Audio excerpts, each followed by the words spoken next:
like, what do you actually do to get the live stream out there to the world? This is one of the easiest parts as far as technology goes. We're going to talk about, or we're going to remind you guys where to find some of those resources that you need as you execute upon building the funnel this week. And then also, we're going to get into the golden presentation, which is my absolute favorite part. Cue the laughs, cue the tears, make them jump on their feet and give you a standing ovation. That perfect close. And then we'll have some practical tips and tricks to crush your webinar. And I have a little surprise for you guys if we have time. If we have time, we'll do something fun. And then also, we're going to have another $300 Facebook ad credit giveaway. So we're going to be picking another lucky person, another deserving person rather, to give that to, and then we're going to have a rich Q&A. Now let's get into hosting your live webinar. Now you've got a couple of choices here. So we've done Zoom meetings for as long as I can remember, and Zoom's great, but there are a couple of like friction points, right? And so we were recently introduced to a system that makes it easier for the clients to join, and it makes it simpler for you from a tech perspective. And so we've been testing that out, and the results are really, really good and can positively impact your show up. So in terms of the technology for hosting your live webinar, you have a couple of choices. You can use Zoom. Great thing about Zoom is that the platform is really mature, right? Because they have billions of users, literally. It's a little bit overwhelming because they have about 1,000 settings. I'm not even kidding. Like, there's a setting for everything. It's a little bit much, if you ask me. And it costs, but if you pay yearly, it's like $13, $14 a month. If you pay monthly, I think it's about $16, $17 a month. There might be a promo code floating out there. Sometimes you can find a little bit of scratch off of the first 3 months, et cetera. Zoom will let you have up to 100 attendees, unlimited time. Remember that we can't get away with a free Zoom account because it's going to cut you off at 45 minutes, and that doesn't work for holding a really killer webinar. Here's the problem though. Here's the rub with Zoom, is that Zoom, when they go to click to open up the meeting, it is going to suggest that they download the app. And there's a little line at the bottom that says, or you can watch it in the browser, but they push it so far down because they want everybody to download the app. And what happens is that since so much of your traffic is on mobile, sometimes people will like go, I can't figure it out, or they just bail or they get distracted and don't jump on the webinar. So one of the things that we use now, and this has been a development in the last like month or two, to boost the show up rate, is we have been using Webinar CRM instead of Zoom, the live streaming platform. And so what this does is it's a tiny bit cheaper per month, but it's easier. It's easier for the clients. I think it's easier for us as well. It gives you unlimited attendees. And so if you do have a big banger webinar where you have more than 100 people, you don't have to go pay to upgrade your Zoom account. The setup is really easy, and it's browser based, which means one click, it just pops up in their browser. There's nothing to download, and it still gives us the information about whether they attended. So you've got some choices there. Go check both of those out, and you can make a good decision about which one works for you. I am moving all of mine to the live streaming system, FYI. So, just because I think it's going to be better for my show up. Now, when you go to set that up, if you want to use the live stream system, what you can do is open the CRM, access the webinar launcher that Mo was showing off last night, and then you can select CRM live stream option, and you can start your free trial. And so open that host link to go and test it out yourself and see what it looks like from the client perspective. When you do, it's going to look very simple like this, very straightforward. So the client doesn't get lost in the sauce with too many options. And you can also use the call to action feature that puts the booking pop up on the screen. So remember that with Zoom, we have that link in the chat box. But with this, we actually have a big, very prominent box that pops up where they're actually looking and makes it a little bit easier and more unavoidable to see that call to action about, hey, book an appointment with me. Option 2 is Zoom. There are instructions inside of school classroom resources day 3 so that you can see like how to set up the Zoom, what settings you would want to enable, like the waiting room and all of those things, okay? Don't forget that you have that checklist that guides you through all of the steps that you need to execute to be able to push this out there to the world. And so it's very helpful in my experience to have that checklist printed out and manually physically scratch through those items as you check them off. That's very satisfying, and it keeps you on track. So don't forget to check that out. Now, During day, see, I told you that tech part was going to be easy. If they let me do it, it's going to be cake. During day one, reminder, we talked about some limiting beliefs. Yesterday, we walked through that door when it came to like the limiting beliefs around technology, right? We saw a lot of things that were new, not difficult, but new. And tonight, we're going to walk through a different door. And that is the limiting belief around, can I be an amazing presenter? We went through a lot of powerful information yesterday on setting up that back end of the machine to make that process work. We're at the midpoint here, and we still have so many important strategies and frameworks to teach you over the next couple of days. Can I just make a plug for Friday? Sometimes people think like Friday is going to be a victory lap or a graduation thing, and it's not going to be really rich in content. Can I just tell you, please, please, please show up on Friday? Because not only is it about sales and conversion and taking these appointments and turning them into cash very quickly, like I did today, but it's also about anything that didn't fit neatly into one of the four category days. What do I want you to know that I won't let you leave this challenge without knowing? So it's a lot of really juicy stuff like partnering, like having vendors contribute to your lead generation budget and how to scale this. If you want to go bigger like I have, like who do you hire? What do you pay them? Da, da, da. Not that you have to, but just if you're one of those folks who wants to build a business based on this, instead of just doing a few extra deals a month, I do a session on that on Friday as well. So please make it on Friday. We have so much to teach you guys over the next few days. It is a lot of information. I know it's a lot to take in, and learning new concepts and taking action can feel scary. It can feel new, not necessarily difficult, but new. You might feel overwhelmed having to put all of this together to leverage the power of the webinar funnel. But I'm going to ask you to go to the chat box and I'm going to ask you to opt in again. Because on Monday, you told me that you believed that you could do this. Yesterday, you proved to me that you could do it.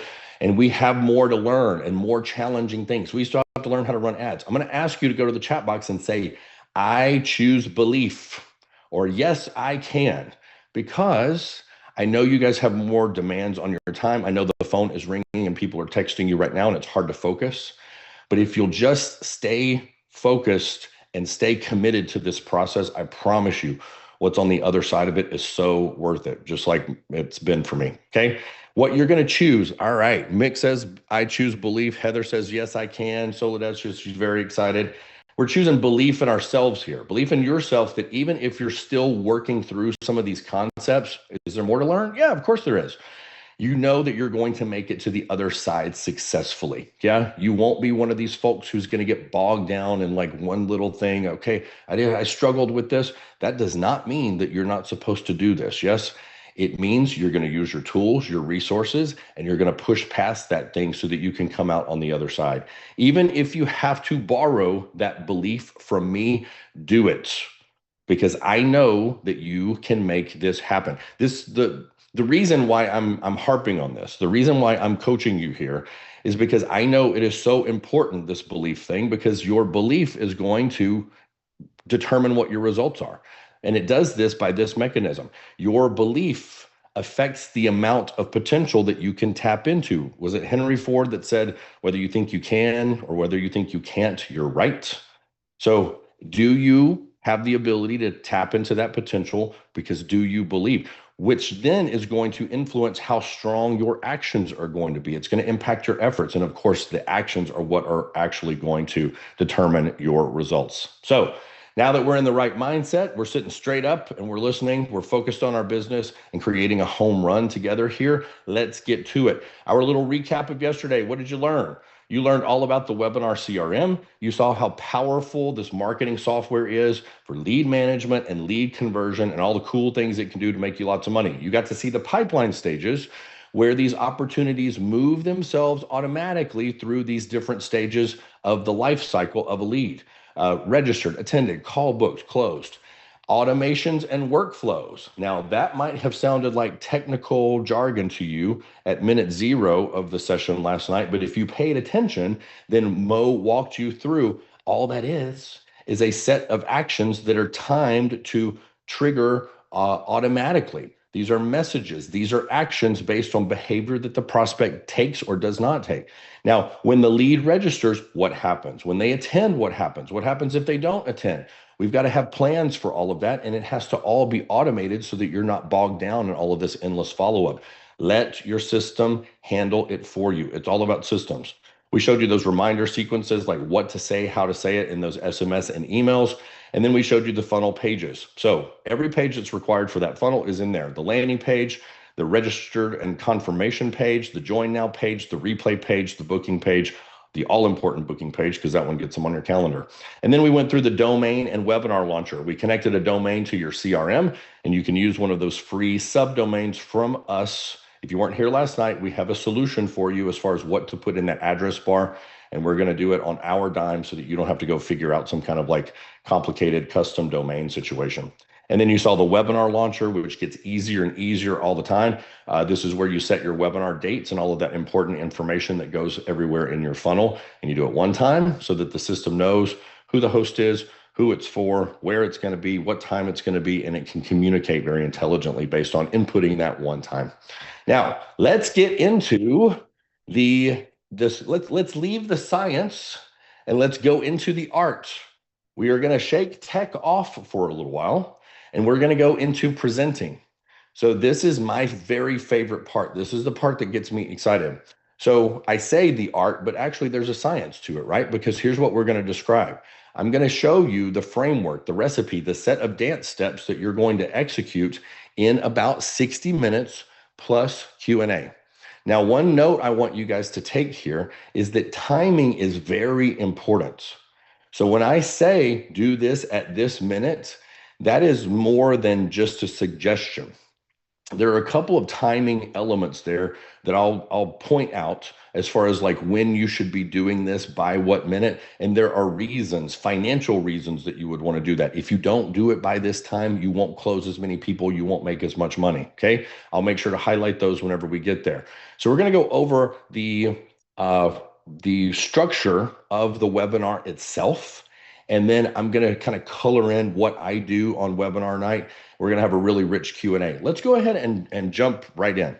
So the first thing that we're going to do when the spotlight goes on, the camera goes live, everybody starts coming into your webinar room. What are you going to do? Well, the first thing that you're going to do is you're going to do what I call the world's shortest introduction. And the reason that we do it like this is because most people, when they hold webinars, do this all wrong.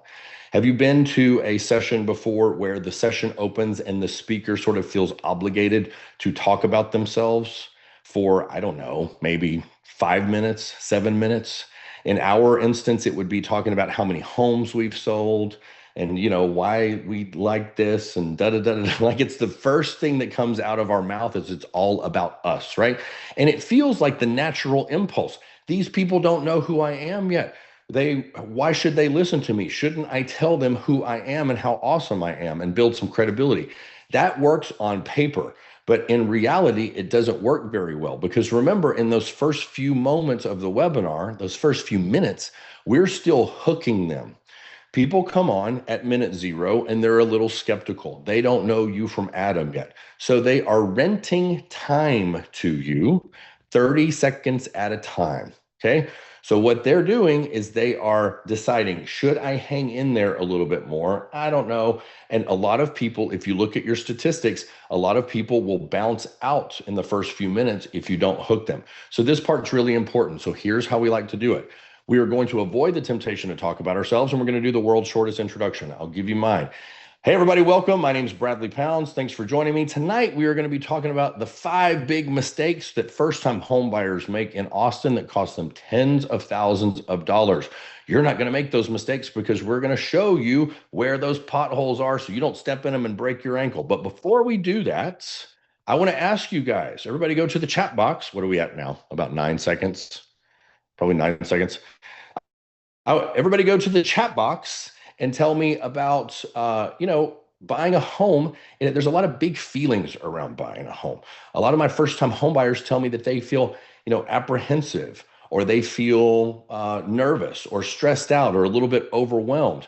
everybody run to the chat box and tell me how you're feeling about this project. I'll usually get about halfway through that and I'll start to see people jump in the chat box. By the time those responses are all in, it usually amounts to about 55 to 60% of the audience has jumped in and answered the question.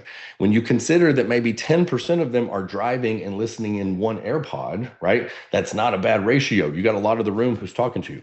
What am I doing there?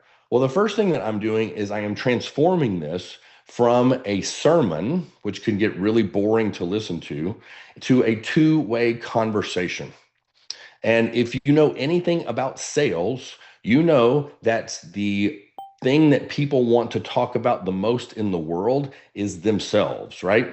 And so if I can get them talking about their favorite thing, which is them and their feelings, then the likelihood that I hook them, the likelihood that they stay on another few minutes and keep checking out my content goes up like a hockey stick versus if I were just to like, blah, talk about what it is that I think is cool about myself and my production and whatnot. So the second thing that I'm doing, other than getting them to engage with this question, and I'll show you guys in a moment what those slides look like, don't worry. We'll put those on the screen. The other thing that I'm doing though is I'm gathering a lot of amazing data. So if Linda says that she is, what did they say last night?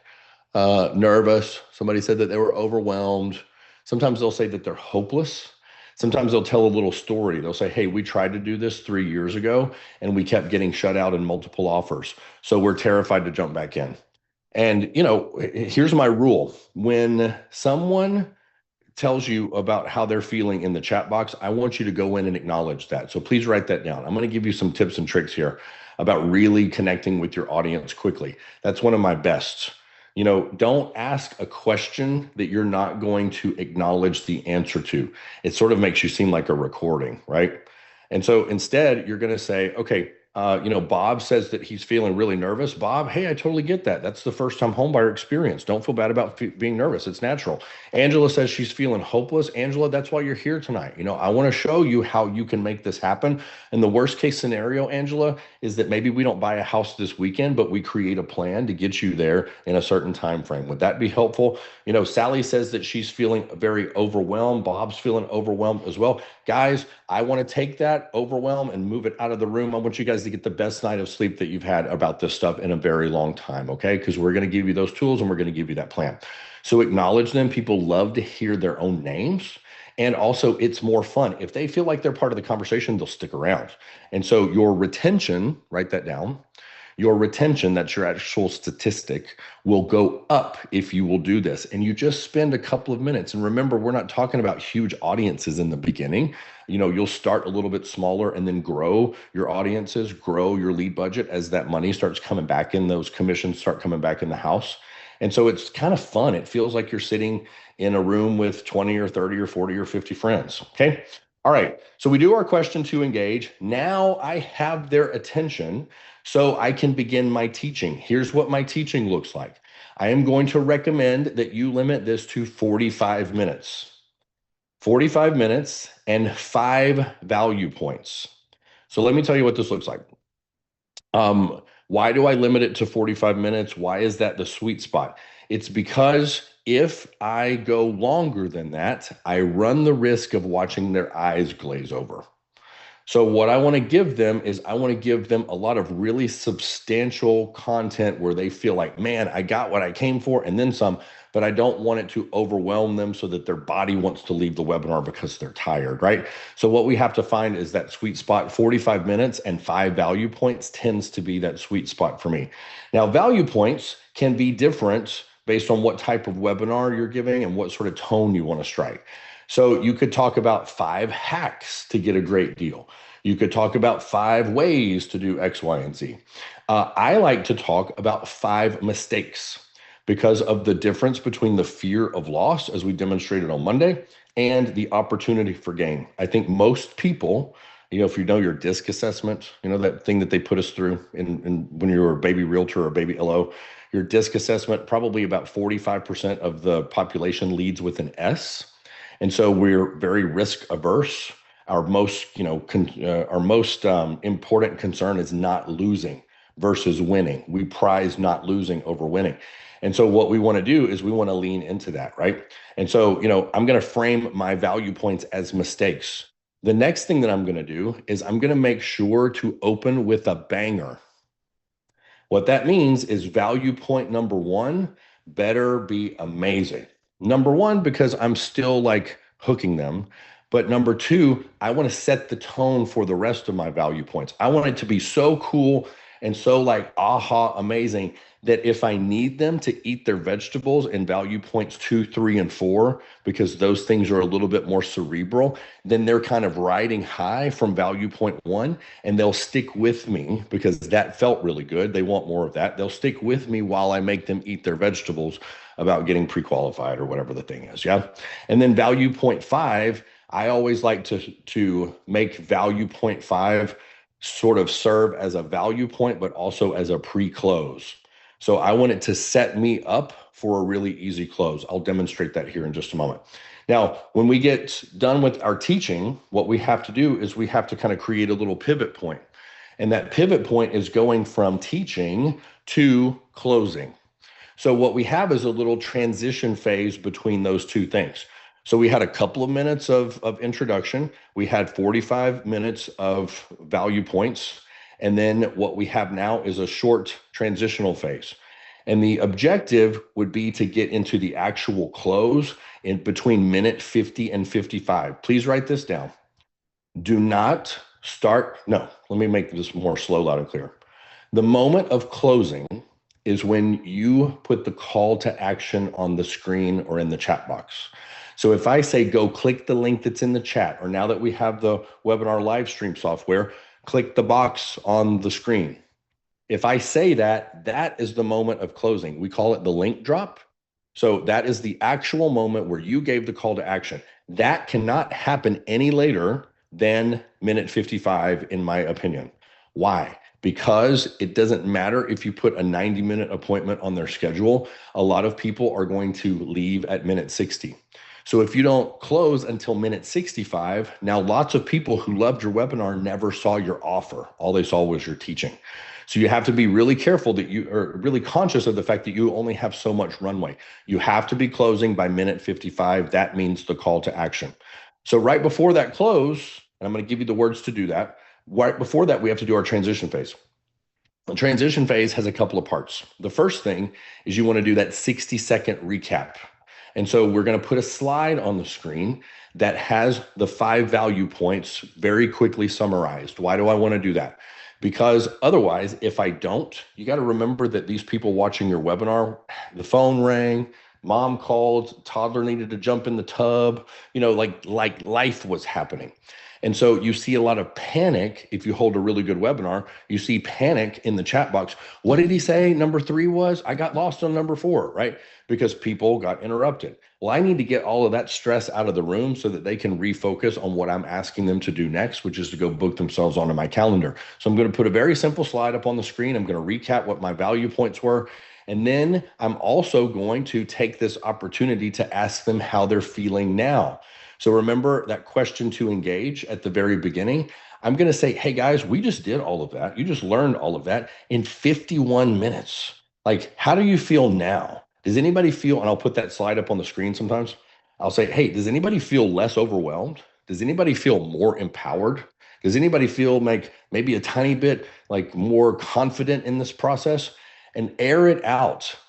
Remember, don't ask questions that you're not going to acknowledge answers to. You might get nervous and go, people aren't chatting fast enough. They're not answering me fast enough. Give it some air and let those people, you got to remember, they got to find their phone. They got to find the chat box. They got to type it out on 2 thumbs. I feel better. I feel more empowered. Okay, that takes a little bit of time. For you, everything's moving in slow motion because you're the host. And so it's like time is warped and seconds feel like hours, but it's not true. Hang out, let them answer, and you'd be shocked at what some of the answers are. People will say, this was amazing. This was life-changing. People tell me all the time that I'm a blessing. Like they think God put them here tonight. I had a young lady today who I was talking to her. She's in Lone App at a builder now, but I didn't beat my assistant. He still beat me. He still holds the record now. But this girl's in Lone App, so hopefully we can get her done in the next couple of days. She told me, she's like, I saw your ad 8 times. She's like, and then I almost didn't come to your webinar. And then you texted me some reminders, and I was like, maybe God wants me to be here. And then by the time this webinar was over, now I figured out that I can buy a house. So I know that I was supposed to be here tonight. Like, that is the mindset, right? And I don't know that it's not true, because honestly, if she wasn't on that webinar, she would continue to rent. So we did intervene. We did do a good thing. But when I ask people about how they're feeling differently 50 minutes later, you would be shocked at the answers. It's a love fest, and that's good, because I'm about to ask them to take action here in a moment. As I go to ask them to take action, I'm going to do a little thing called Yes Momentum, just a really quick thing as I go into the close. The close is the actual offer. So here's the offer. You can write any of this down. You can steal any of my words. It's totally fine, or use your own. So what I'll say is, all right, everybody, go to the chat box, click that link, and book yourself onto our calendars. I say our because Antonio handles most of the appointments. Book yourself onto our calendars so that you can have your meeting with us. We're going to have a very relaxed conversation. It's about 15 minutes. And what we're going to do is you're going to tell us what that home run looks like. It's a free, no obligation consultation. What does a home run look like in your new home purchase? Where is the house? What would have to be true financially for this to feel like a big win for you? And we've done a lot of talking. It's time for you to do some talking. By the way, this is called risk reversal. By the way, you're not hiring us. You're not signing anything. It's not going down like that. In fact, we'll probably have our cowboy boots up on the desk just listening. And then here's what we're going to do. We're going to go, okay, here's what you need to make it happen in that neighborhood, that school, this price point. Here's plan A, here's plan B, here's plan C. What would have to be true to make that happen for you? And we're also going to introduce you to some special programs that we think might be really good for your situation, because everybody's situation is unique. Click that link that's in the chat box and book yourself onto our calendars for that free, no obligation consultation. We can't wait to chat with you. I'm going to hang out here, and I'm going to hang out for about 4 minutes and keep closing. And you go, how do I close for 4 minutes? Write this down. You have to drop the link. This means copy and paste it if you're using Zoom, or make it pop up on the screen. No fewer than, and call it out when it does, no fewer than 8 times. No fewer than 8 times will you call out that call to action. And you go, that's obnoxious. No, it's not. Because remember, we have lots of time together, because I'm going to close for about 4 minutes, and then I'm going to go into a Q&A. And in Q&A, I'm going to drop that link over and over again. Q&A is awesome, by the way. And the reason that I love Q&A is when statistically I look at when people book appointments, I book about maybe 60% of my appointments during the 4-minute close.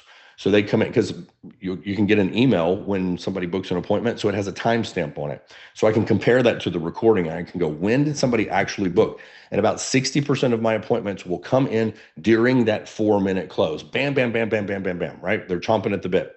And then what happens is another like 30% of my appointments will come in during Q&A. And they come in 1 or 2 at a time. I'll teach you how to do a Q&A, a good Q&A. Of the other 10% of the appointments, those will come in the next day. So we actually booked 4 of the appointments this morning. One was at 4 a.m., one was at 6 a.m., and then 2 came in between 8 and 10.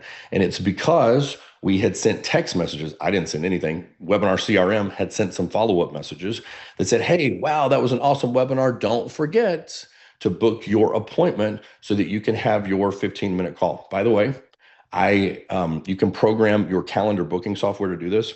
I book 15-minute calls. I call it a 15-minute call, but then I have the settings set so that nobody can book 15 minutes after that. So what I'm doing is I'm giving myself some runway.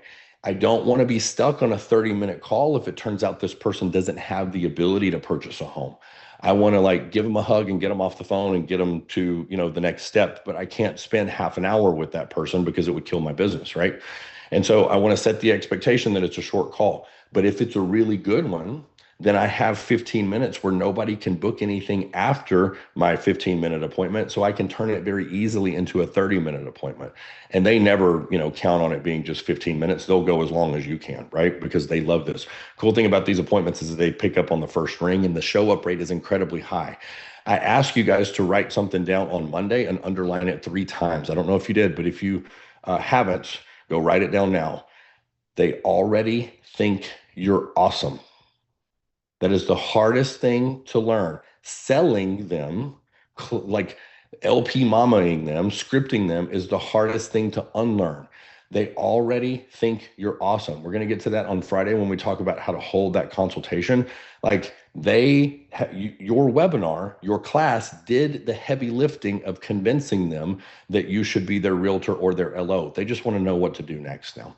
So, we do our close, we hang out for like 4 minutes. If you want to know, like, how else can I, justify kind of closing for a few minutes before I get to the Q&A, there's lots of things that you can do in that time where you can say, hey, can I tell you guys a story real quick? You can put an example on the screen of somebody who was on the webinar, 3 months ago and didn't think that they could buy a house, and now, show them the picture of you and them at the title company where you just gave them their keys last week.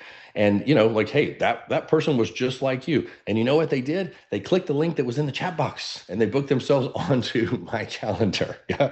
So, let's transition to Q&A really quickly. I want to give you guys some more notes about Q&A.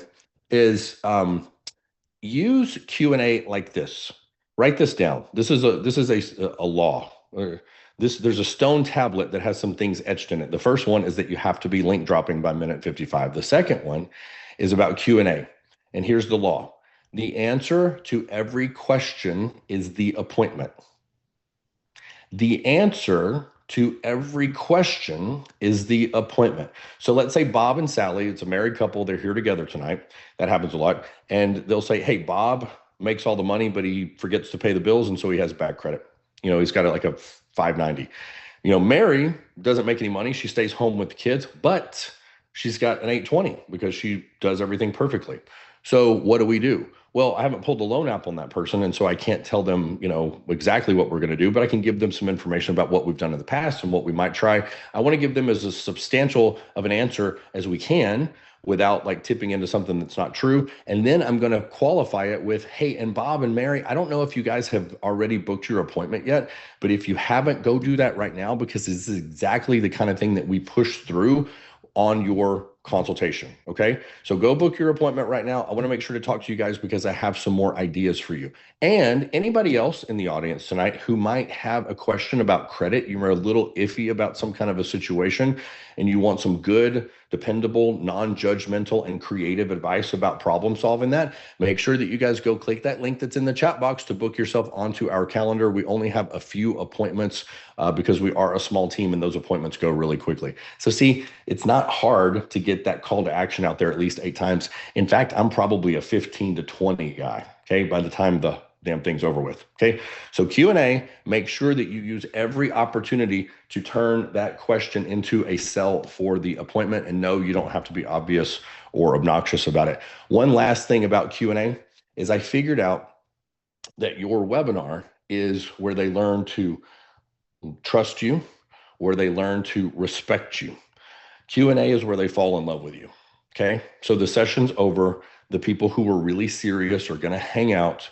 And here's what happens. If I look statistically at the people who book during Q&A, a lot of times it's not necessarily the people who have questions. Those people already booked. It's the people who liked what they heard, but they haven't yet been convinced. And so what they're doing is they're watching, they're lurkers. They don't ask questions. They're watching how you answer Bob and Sally's question. So if you look at the timestamp on those notifications for those appointments that come in, you'll see that somebody completely different booked when Bob and Sally got their question answered. You know why?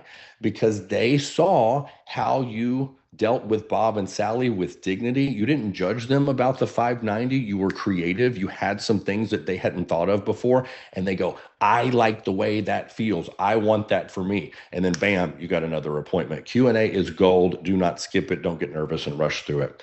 Okay, so that's our golden presentation. Now, before we go into the perfect close, I want to ask you guys, let me just take a pause here and take your temperature. Has this time that we've spent together on this training been well spent? Let me know in the chat box. Just give me a yes or a thumbs up. I'll take a hell yes. Hell's yeah. You don't have to lay it on too thick. Yes. Yeah. Who said yes, but overwhelming? Oh, come.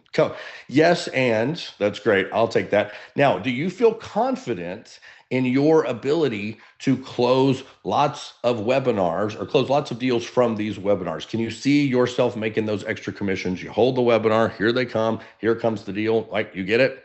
Crystal says yes, Eddie says yes, 1 mil for Marianne. Okay, cool. Is it fair to say that using these techniques would give you a significant advantage over your competition? I want you to think about your arch nemesis. We all have one, right? Where are they right now? Are they doing this? I'm not saying they're at the bar, maybe, but are they putting something new and cool and dropping a new engine into their business? Probably not. And you are. And so that's going to allow you to basically kick their butts, right? Let's go.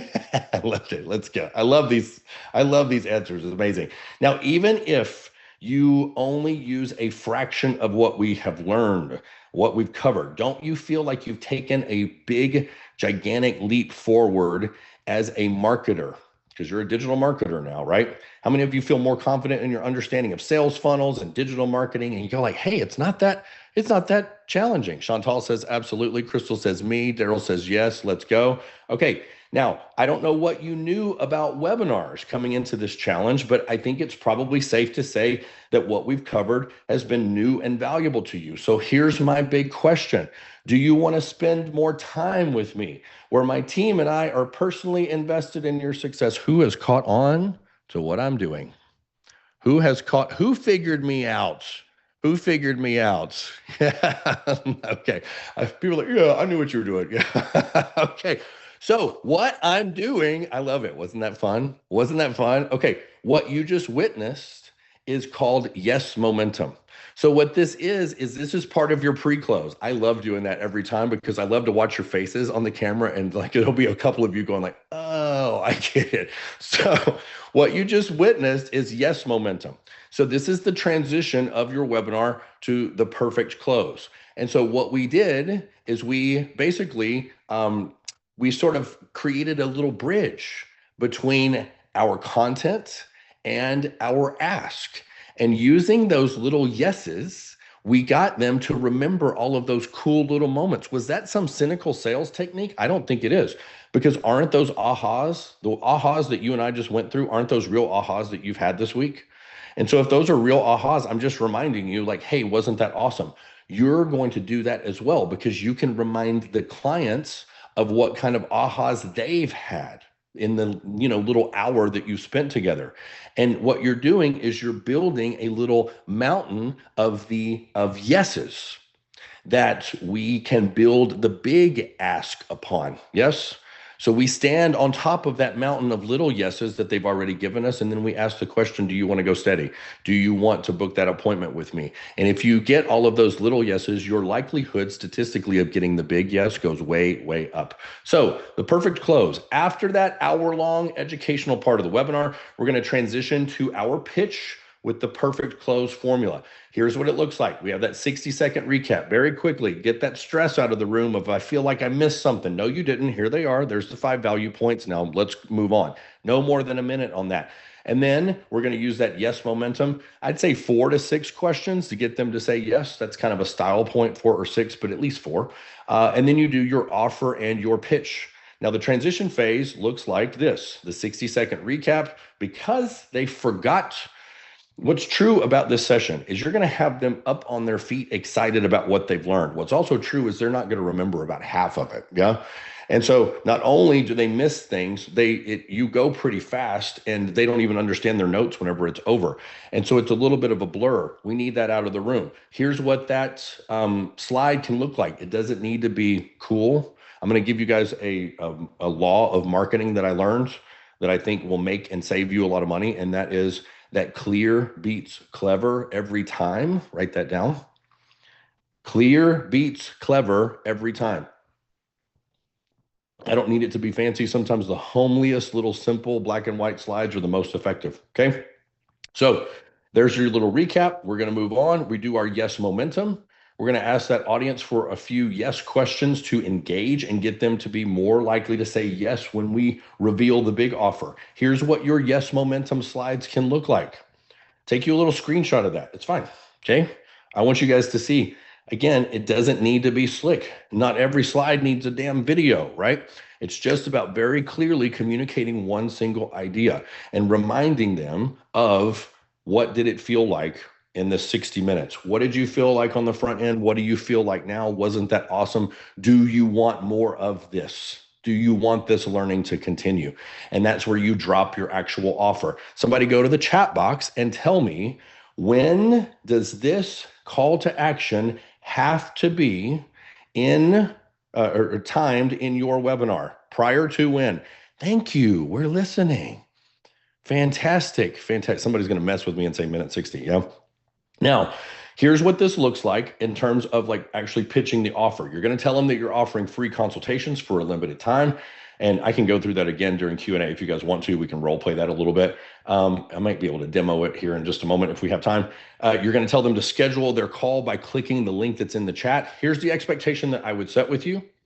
You should be able to get 20% of the room. Obviously, you know, a little higher than that now. You can get higher than that, but if you're in the beginning getting 1 out of 5 people who was in that room out of your gross show up to say yes to an appointment with you, you're on track. If you have a couple or 3 webinars where you are below 20% attendee to appointment conversion, you probably have a webinar that needs a little bit of work or a webinar that's a little bit too long, okay? That's usually the most common problem is length. Now, you need to make sure that that link is always present. That's another issue that comes up where people sort of like get really excited about giving the pitch and talking about the close, and then they forget to paste the link into the chat, especially if you're using Zoom. This is less of a concern with the live webinar software because, you know, with that, it pops up. It's right there on the screen. They click the screen, right? Now, if you look at Zoom on the phone, you have to remember that 70 to 80% of your traffic is going to come in on some kind of cell phone or an iPad or something like that, right? Well, if that's true, the chat box is about this big on an iPhone. And so if you paste it and then somebody comments under it, it goes away really quickly. And so on Zoom, you have to paste it over and over again. On your first webinar night, best practice is to have somebody with you whose one job, a smart 12-year-old functions incredibly well in this role, by the way. Their one job, you can bribe them with Dr. Peppers, is copy and paste that link every few minutes so that you can just worry about doing your thing, okay? Now, every time you paste that link in the chat, make sure that you call it out. Hey, we just dropped that link in the chat again. Make sure you go click on that and book your home buying, home selling, investor financing consultation today. Here's what your closing slides can look like. Super simple, it's fine. And when what a lot of people do is alternate between 2 slides. They have the one that has the link on there also. And then they have a different slide that has a picture of what it's going to look like when they go see that calendar booking software. And, even in 2026, some people are a little bit iffy about clicking links. So this might get you another couple of appointments.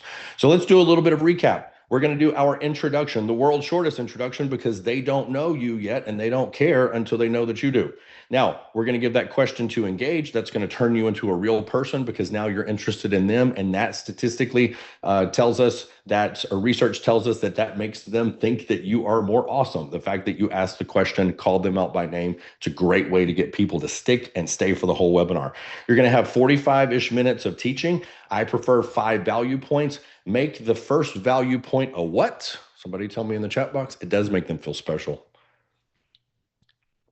A banger. That's right. Use your best stuff first, baby. We're still hooking these people. And then if you really want to lay it on thick, you can make value point 5 something that kind of helps you close. I'll demonstrate that. Then you have your transition phase. You're going to do your 60-second recap, your yes momentum, and then your offer. And you're going to hold the biggest, baddest ass Q&A ever, right? And answer anything. It's cool. I've hung out for an hour before. Oh, let me give you this law about Q&A. Write this down. End the Q&A when you haven't booked an appointment in the last 5 minutes. So remember how I told you that you can have an email, like every time somebody books an appointment, you can have that on a different screen or on like just watch the notifications on your phone. If nobody's booked an appointment in the last 5 minutes, Q&A is probably over. You've probably gotten the juice out of that, okay? So it's fine to go ahead and cut the Q&A and go have something to eat. Now, we're going to transition here a little bit because a lot of us are great practitioners, but we have a complicated relationship with the idea of selling. And when I said the word close earlier, When I said the word yes momentum, some of us got a little bit squeamish because we have been taught to be a little icky about anything sales related. We just want to leave it all on the field and do everything for the client and hope they pick us, and of course they'll send us referrals and da da da da. And we've attached this ick because of bad sales practices that are rampant out there. We've attached this ick with the idea of closing or with the idea of influencing and persuading somebody to take action. And what you need to do to grow your business bigger is you need to peel that ick off of there. Right now, it's a barnacle on your mindset, and we've got to get it off. Okay. So if I'm talking to you, let me know in the chat box. One of the most important mindset shifts that I ever made was this: making an offer isn't something that you should apologize for. Ooh, isn't that good? Somebody's feeling real convicted. Somebody's squirming in their seat right now. Making an offer is not something to apologize for. It is something to honor. We have to reframe that. When you give somebody the opportunity to work with you, you are not bothering them, fam. You are opening a door. If what you have, if you really believed, tell me in the chat box if you know that you know that you know that you do it better than your competition. And you know that if they go to, so-and-so at XYZ loan company, XYZ brokerage, you know that their results are not going to be as good. You know that they're going to end up in a house that is not as good as what a school district that they could have gotten into, and they're not going to get it. They're going to end up missing a big program or some money back from the seller. You know that if you know that then when you give somebody the opportunity to work with you, you're not bothering them. And it's nothing to feel icky or guilty about. What you're doing is opening a door. It's a door that leads to clarity. It's a door that leads to momentum. And it is a door that Linda from your competition could not have opened for them, i.e., results that they would not have gotten if they didn't come to you. And so if you think about it, when a buyer or seller shows up to your webinar, they are standing at this edge, the edge of one of the biggest financial decisions of their lives. And when you extend that invitation to pull them out of that stuckness, to pull them into that next chapter, when you extend that invitation, it is not a pitch. It is not selling. It is not closing. It is leadership, because you are leading them to more and better. You are leading them out of being stuck. For me, I work with first-time home buyers. I lead people out of renting. I lead people into generational legacy. Could I work with bigger clients? I've sold houses to Grammy winners and a CMA Country Music Award, Entertainer of the Year. I can't tell you who it was because I signed a piece of paper saying I wouldn't. But is it rewarding? No. It's financially rewarding, but it's not transformational. Yeah. Here in my gig, I get to lead these people. That's the thing that I get excited about. Whoever your avatar is, get excited about leading them into better, investors into better, borrowers away from bad programs. If you believe that your offer, if you really believe that it can truly help someone, if it delivers more value than it costs in time and money or energy, then not making that offer is the real disservice. And in fact, I'm going to pose to you, fam, tonight, that if you don't make that offer, you have failed morally, because you have an obligation. You can't be the best realtor or the best lender that nobody's ever heard of. If you had the solution to their problem and you didn't invite them to take that step with you, shame on you. Holding back does not serve them. All it does is protect your comfort level.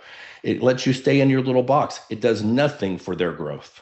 And when you invite someone to a consultation, you are not selling, you are serving.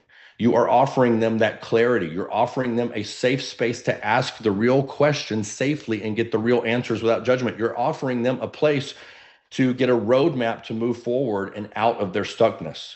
Now, if somebody is serious about buying or selling, they are hoping that you will make that offer. They want you to lead them out of the place that they're in right now. They want to know what it looks like to work with you. And it's your responsibility, I'm going to argue, your obligation to show them. So don't hold back. Don't shrink it. Don't make it small. Don't whisper what the next step is. I am imploring you to lead boldly, because the right people, hear me, underline the right people. The right people are ready for it, and you know that they're going to appreciate it when it's over. Amen? Yeah? So if you had a little bit of complicated relationship with selling, remember, you owe it to these people. Okay. All right. Fun. That was great, right? I love talking folks through that so that you can ditch that negative association with selling. I'm going to pull something up on my computer because we're making okay time. Does anybody want to see me give my buyer presentation? Like, I think I can, I'm gonna have to go fast. Don't care. I'm gonna have to go fast and get my caffeine. Mm. Let me pull up one of my presentations because I do a few different ones. I'm gonna give you the greatest hit one here. This is my classic. Let's put her on the screen. I should have been prepared here. Okay, let's go. I just use a little mouse. I use a little mouse. But for the person who asked me what clicker do I use, but I do use presentation view in Q&A. Somebody remind me to ask that. I'll show you what my setup looks like. It's not complicated, but I have some little hacks that make it just flow a little bit better. Okay, is this it? Was this? I don't think this is it. Okay. No, somebody's been. Okay, yeah, this is it. Good enough. Okay, let me hit my little presenter view. Because what happens is I end up doing these what do you call them? Like edits. I'll copy my thing and I'll make some changes. By the way, you should change something every week. Test, test, test. You're a marketer now. Literally write that down. Test, test, test. Sometimes the thing that I think is going to work isn't the big banger. It's actually something else. Presenter view. There we go. What Presenter View does, if you've never used it, is whether you're in Canva or whether are in Google Slides, it's going to give you a view. Can y'all see my screen now? Somebody give me a thumbs up if you see my screen. I can't see anybody but Mary Lou. I don't know why. Mary Lou's the only person. Mary Lou, can you see my screen now? Does it say AKA? Okay, let's go. Okay, everybody. Everybody, welcome. Tonight, my name is Bradley Pounds. Tonight, we're going to go over the 5 big mistakes that first-time home buyers make that cost you tens of thousands of dollars whenever you buy your first home here in Austin, Texas. Now, I should have called this webinar How Not to Screw This Up, because that's really what we want to learn, right? Now, here's the thing. Before we get into everything, I want to ask you something. How are you feeling about this whole first-time homebuyer purchase thing? Is anybody feeling stressed out, intimidated? Sometimes my buyers say that they feel a little bit overwhelmed. Well, okay, so Bob says that he's feeling overwhelmed. Sally says that she's feeling hopeless. Sheila says that she's feeling nervous but excited. Yeah, I totally get that, you guys. Bob, I was hopeless the first time I bought a house, and it turns out I could have bought a house 3 years prior to that. Sheila, it's totally natural to have a complicated, I'm excited, but I'm scared at the same time. That makes you a first-time home buyer. Tonight, guys, we're going to do one thing, and that is that we are going to make you feel more in control and at ease about this process. My big, hairy goal tonight is that I am going to give you the best night of sleep that you've had in a very long time about this stuff. And what you're going to walk away with is some of you guys are going to walk away with a plan to buy a house on Saturday. The rest of us are going to walk away with a plan to buy in about 4 to 6 months, and you'll know exactly what foot you need to put in front of the other to make this happen for you and your family. Now, a few goodies if you stay until the end. I have a full list of 65 plus programs that are available in Texas to help you buy your first home. If you stay until the end, I'm going to take roll, which I don't, by the way. I just sent it to everybody that was there. I'll take roll and I'll make sure to put that in your inbox tomorrow. I'll also give you instructions on how you can terminate your lease early in some instances on someone else's dime. Is anybody feeling stuck in a long-term lease that you signed that you wish you wouldn't have to August or November? Okay, Bob is, Sheila is. Guys, I've got a solution for that that's going to help you guys get out of that so that you can move on a lot faster, take advantage of one of these deals. Also, somebody remind me, I've got a way for you to earn a $50 Amazon gift card tomorrow. That's my referral program. Last night, I got 2 referrals. Antonio called them today. I don't know if they answered, but if they do, then I got to give $50 away. But we've already closed those and we've only given out a handful of them.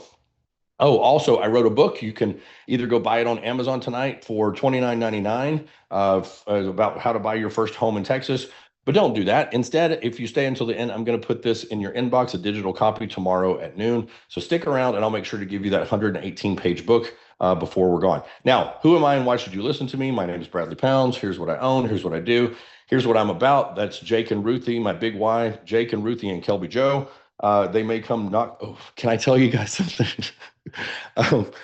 This is so weird. My kids, y'all have seen how my kids knock on the door. I had one time my kid knock on the door and beg me for a goodnight kiss. And he came in and he was in his pajamas and he had his hair combed and everything. And I picked him up and I kissed him. And like everybody in the room, including the ladies, went nuts, right?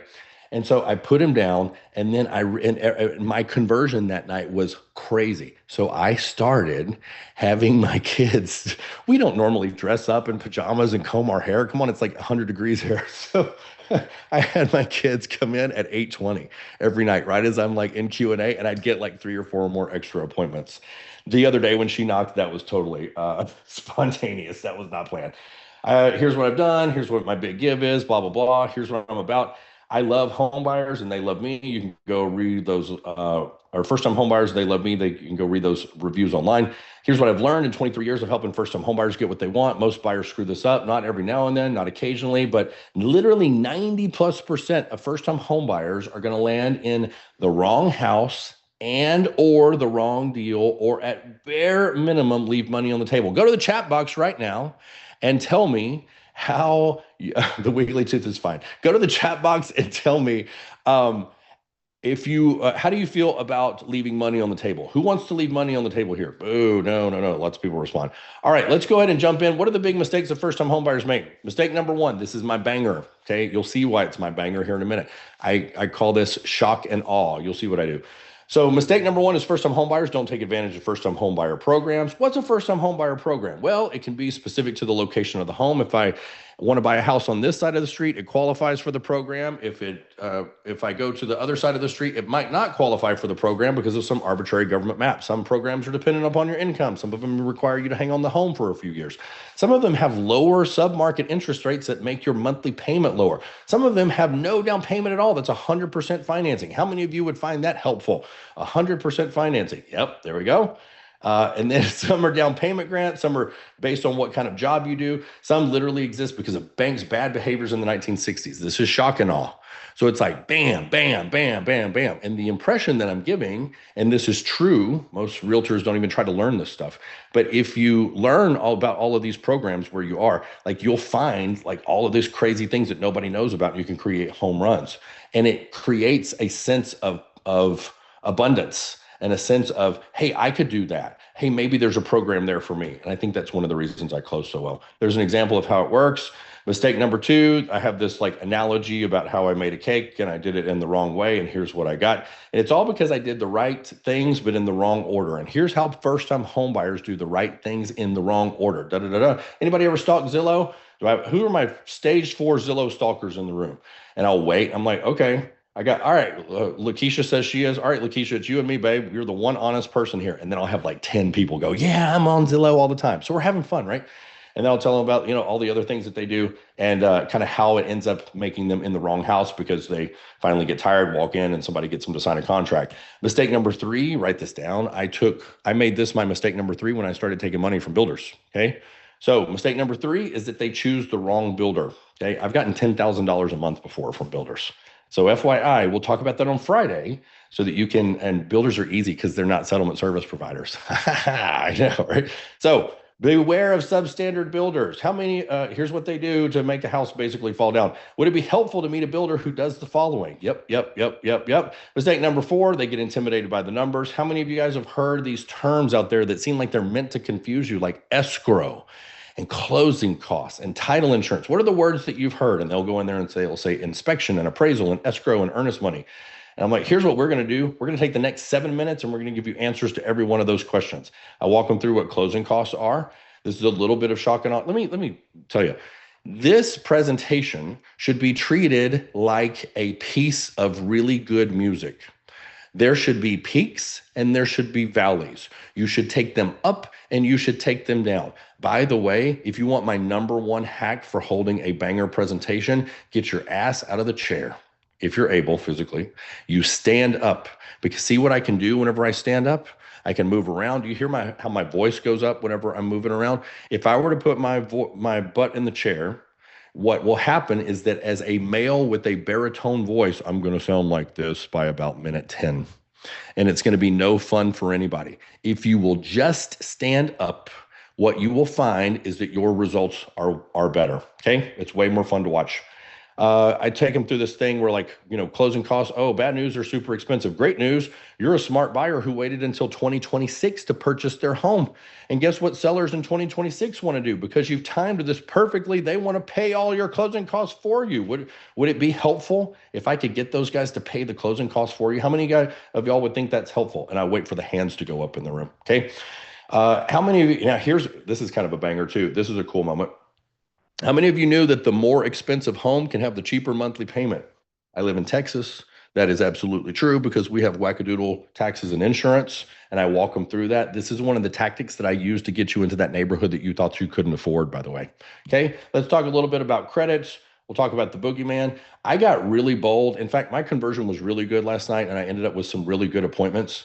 For those of you who are concerned about appointment quality, especially with buyers, since most sellers are qualified, with buyers, if you can tell people to disqualify themselves. Hey, this is how many of you are hardworking people who bust your butt all week, and all you need is a little bit of help and guidance to push you over into home ownership.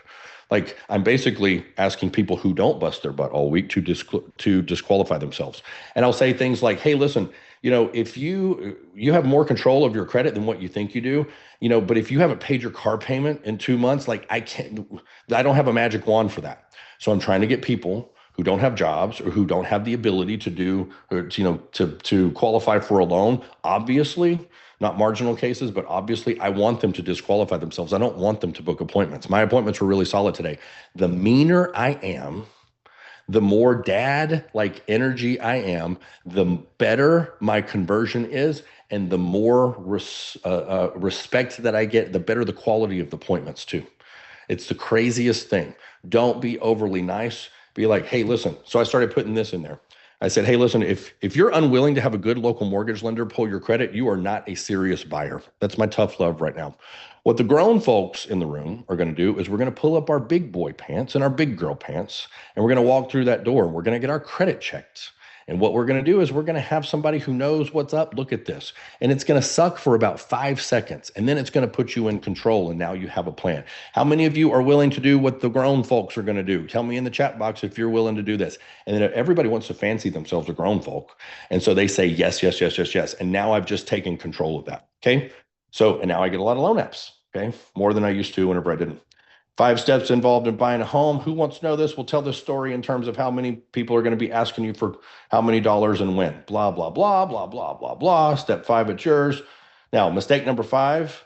Mistake number 5, this is the biggest mistake that people make outside of the programs. And then this is the one that causes all of the other mistakes. And that is that they don't hire a gladiator. What's a gladiator? Any dummy can pop a lockbox. Here's what my job is. Here's why. Okay, remember I told you it should sound like music? So this is building. Do you hear the music building in the background? We are building to a crescendo here. What's a gladiator? Can I just tell you why I do what I do? I grew up a poor kid in East Texas, and I remember looking out the window of my 3rd grade class and going, hey, everybody's trying hard at the school, the teachers and whatnot, but this sucks. And I'm going to provide better for my kids whenever I'm older. How many of you, tell me in the chat box, are here tonight because you want to provide better for your kids? And they say, me, me, me, me, me. I want you to go to a better school than you, or I want your kids to go to a better school than you did. I want to make the impossible possible for you. I want to help you pick a winner that puts on so much equity that you have, you're able to pull money out 10 years down the road and go start a business or maybe buy that next house or whatnot. Even if I have to squeeze us into that deal by the hair on our chins, right? I'm building, building, building. And selfishly, I want you to be a raving fan. What do we do differently? Da, da, da, da, da, da, da. When somebody says it's impossible, I don't believe them. I'll skip a little bit. We're going to beg listing agents and bribe builder reps with coffee and happy hours, whatever they need to give us the extra inch on that deal to make it work for you. And we're going to consume copious amounts of caffeine and analyze every listing in your search area so we can find that one single one that actually fits your budget. Is everything that we do going to work? No, not every tactic will, but we'll pull out all the stops until the problem rolls over and submits to us. And here's what we look like when it's over. Cue the laughs, cue the tears. Do you understand how you have to build the moments? Now, let me ask you, how are you feeling? This is why my conversion is so high, okay? So, it's fun, and we take them through those emotions. How are you feeling now? This is where they tell me I'm awesome, and this is where they tell me that they feel like transformed and stuff. Was this a good use of the night? Yes, yes, yes. This is your yes momentum. Do you feel confident about your ability? Da, da, da. Do you want to know exactly what to do next? what foot to put in front of the other. Go to the chat box and tell me who wants to know exactly what foot to put in front of the other now that you know what you know. And everybody says, me, me, me, me, me. Here's your job. You got one job, and that's to tell us what you really want. You let us worry about how to make that happen. And of course, you do that by clicking the link that's in the chat box to book yourself onto our calendar. And that's my presentation. While I hang out and close, I'll put people up on the screen who were just like them, and now they're closed. I'll put people on the screen who haven't closed yet, so I can give those people who need a little bit of encouragement some encouragement. But yes, that's my presentation. Okay, I took a little bit too much time with that. So thanks for hanging in there with me. I always take too long, but hopefully I left enough time for us to do what we need to do. I'm going to go and we're going to pick up the tips to crush your webinar. Now that we have kind of gone over what I do, let's give you some practical, tactical stuff that you can do to make your webinar even better. Let me get my share all done. Thank you very much. I appreciate that. Thanks for the love, guys. Thank you. Here are some of my best common sense tips to get more out of your webinar. Number one, when you create your presentation, you're going to come to this crossroads where you go I don't know if I should share that, because if I share that, it's so juicy, they're going to feel like they don't need me. If you ever find yourself going down that road, that is stinking thinking. And what I want you to do is I want you to remember you have one chance to hook these people. They won't remember 50% of what you said, but they will remember the way that you made them feel. And if you overwhelm them with value, it feels all good and they push the button and they become your client. Okay. Now, if you educate and provide as much value as possible, they will say yes. If you come to that crossroads and go, should I share the thing? The answer is always share the thing. Number two, run Facebook ads every time to ensure a full class. This seems common sense, but somebody in the room right now is I'm going to send it to my email list, and we'll see how this webinar thing really works. And then you'll sit back with your arms crossed when only 3 people show up, and you'll go, well, that webinar thing didn't work. No, you're just a terrible student. Yes? So you have to get new eyeballs on this offer. You can't fill this funnel with enough people from your church group or whatnot. It's not going to happen, y'all. So make sure you get that out there to the right folks. Engage with the audience. Don't ask questions that you don't answer, that you don't acknowledge answers to. Make sure it feels like a two-way conversation. Don't forget, you have to drop that calendar link at least 8 times. Have that Q&A session at the end and use every single question to invite them and re-invite them to book onto your calendar. Now, I don't know about you guys, but here is one thing that was a big fat aha for me. This is another key element of crushing your webinar. Now, most real estate agents kind of dilly-dally around here. What they like to do is they try to figure out all of this stuff on their own. I have been that guy. I've been the guy, on YouTube at 11:30 at night going, oh, I'll do that. And of course it never works. But, I learned that I didn't want to pay for my own mistakes. I did that for the first 20 years of my career. Now, I have told you guys about some very embarrassing mistakes, by the way, literally going into the grocery store with, to harass the housewives in the middle of the day, to ask them about whether they own or rent and if they want to sell, or hey, the thing that looks like success based on what all of the real estate coaches say, which is just put your butt in the chair and make a bunch of more phone calls. The number of phone calls that my team and I made is more than, a lot of people here combined, right? But it wasn't worth it. It was a mistake. All of that stuff that I did was a mistake. And I'm teaching you that right now. I would rather learn from people who have already paid for their mistakes. And most real estate agents pay along the way for their own education by making their own costly mistakes. Smart real estate agents and smart loan officers pay for someone else to go ahead of them and make the mistake so that they can skip the line to what actually works. I spent over a decade, almost 2 decades, doing trial and error, following what my brokerages taught me to a T. But what's true is that I was paying for my own mistakes until I changed my approach. I studied what worked for other agents, I refined it, and I implemented that repeatable system. Brad Vanderwall, somebody who I talked about earlier, he spent time relying on sphere of influence, just like we all did. He hired 20 different marketing agencies. He tried doing those in-person seminars, and eventually it was the luck of the tragedy of COVID that made him come across the webinar funnel. And what I saw a couple of years later when I finally heard about this was that he had made millions in commissions doing it. And so what I opted to do was just trust the system, follow his path instead of trying to reinvent the wheel. Now, if you think about the mistakes that you've made in your mortgage or real estate career, the hundreds of thousands of calls that led to inconsistent deal flow, running those bad ads for a free list of homes or a free home evaluation, all those things that suck, the opportunity cost of not taking action any faster, it's probably pretty costly, right? Now, here's the difference between most agents and the ones who actually build successful businesses. Most agents pay for their own education through their own costly mistakes, but smart agents pay for someone else to make those mistakes. Skip the line to what works. Now, I only became this successful when I stopped being the first one and became the second. And it's because I would rather let somebody else run into the fire. I want to see what mistakes they make, and then I can learn from that. That was the biggest turning point in my 23-year career. The biggest turning point in my 23-year career was in 2023, to be specific.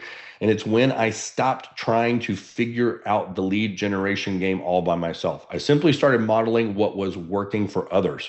Now, if you think about what that really means for you right now, how many more months? I want you to ask yourself this question seriously.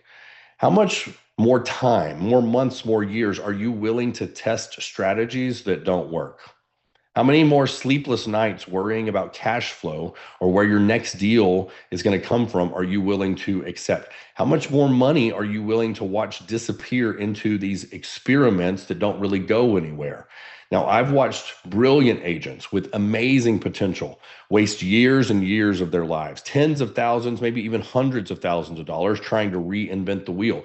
They call it figuring it out. But what they're really doing is paying the highest tuition fee possible, which is with their time, their money, and often their dreams. Meanwhile, the agents who are scaling past 6 figures, 7 figures are not smarter or more talented than you and I are. They're sleeping well at night, though, knowing that tomorrow's commissions are already handled by the webinar funnel. Now, the question isn't whether you can eventually figure this out all on your own. I guarantee you right now, if you spend the next couple of months, maybe years, you will eventually be able to figure it all out. I believe in you. I know that you will be able to figure it out. But what's the cost of all of that trial and error? The webinar funnel is your path off of the real estate and mortgage income roller coaster. The webinar funnel is a printing machine, a commission printing machine that will provide you predictable deal flow for life. Now, if you had the option, would you get insurance for that machine to make sure that nothing happens to it? If you literally had a commission printer and all you had to do was turn it on and it predictably printed those checks, would you want to make sure that nothing happened to it and that you didn't screw it up? Yes. Marianne says yes. Daryl says yes. Now, I want to give you the biggest insurance policy ever so that you don't have to spend the time, the money, and the energy trying to figure all of it out yourself. Also, running the risk of breaking the machine in the process the whole time. Now, do you think that you could benefit from that? Would you want that insurance? Darla says, yes, please. O'Neely says, I'm so ready to start this. I love that. Would you want that insurance to make sure that that money printer, those consistent deals, they all keep working and it keeps coming for life so that that machine can run itself on autopilot? So listen, for those who do want that insurance, we have a private Inner Circle program. With the Inner Circle, you have access to us, our calendar, somebody like Mo or someone on the team to ask any question that you want and always be there to steer you in the right direction. So any tech challenge, any sales question, always there to set you on the very best path moving forward because things change, right? Having somebody to show up to your webinar and coach you on how to make it even better. Knowing that you have the experience of people who have helped hundreds of real estate and mortgage pros close tens of millions of dollars in commissions. That is what the private Inner Circle one-on-one program is about. So we have the capacity to welcome 12 highly motivated people, only 12, unfortunately, because we have a smaller team, right? This is not a group. This is a one-on-one coaching experience. It's very high touch and very individual. We can only help 12 highly motivated people, and I'm going to invite you guys to apply for that program. If you're looking for us to be fully involved, this may be for you. Our team works with you privately, one-on-one over Zoom. It's the full setup, the in-depth private training, the launching of your ads, attending your live webinar, and then giving you feedback on what you need to work on to improve it. My team and I also host these live marketing, sales, and conversion trainings. This is twice a week, Tuesdays and Thursdays, 1 to 3 p.m. Eastern time. Webinars didn't just change my business, they became my business.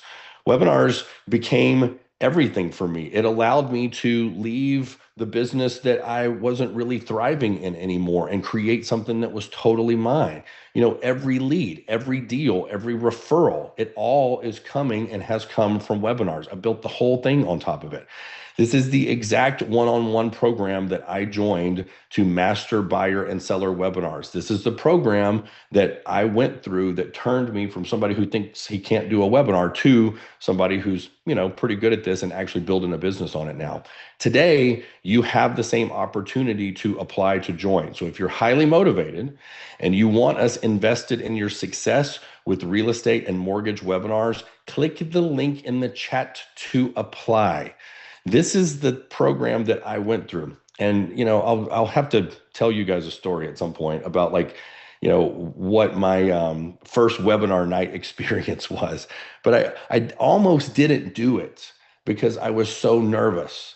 And I am so thankful that I did. And if I had been on my own, I wouldn't have done it. I wouldn't have executed well. So there was a choice that I made that I said, hey, listen, I know that I need some help. This is so important to me. I think I could be good at this if I could get over my fears. I think I could build a big business on it.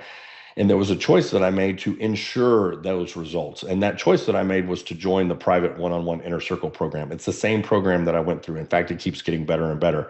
I get to be involved in these bi-weekly trainings that are exclusive to the folks who are in the Inner Circle program, where I go on there and show you every other week what's working for me, what's working well for other people who are really excelling and doing this at a high level within the private Inner Circle program. If you know that you want to do this, you know that you want your business to be based on attracting and you want to fire yourself from chasing, click the link in the chat box to apply. It's a no-brainer. I want to hear from you that, yes, I think I have what it takes to do this and make this my central lead generation effort, to make this my way of inviting all those commissions and firing myself from being a cold caller anymore. Yeah. So really, we're looking for those highly motivated folks. Unfortunately, we do have a limit on the number of people that we can help because our team isn't huge. This is probably 2/3 of our team. I said that the other night, and then I looked at that picture today and I was like, wait a minute, I forgot there's like all these spouses in there. So the team is a little smaller than it looks, actually.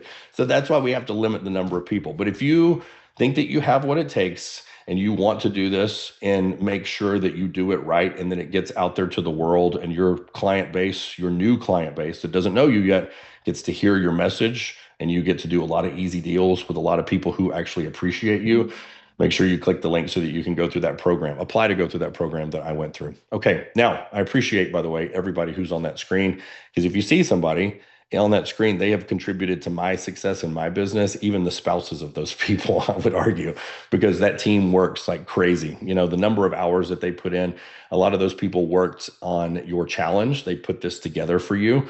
And some of them are here tonight with us in the audience. So FYI, a little bit of appreciation for the team. Thank you guys. I appreciate everything you've done for the folks in the challenge, everything you've done for my business as well. Let's give away some money. Who wants to give away some money?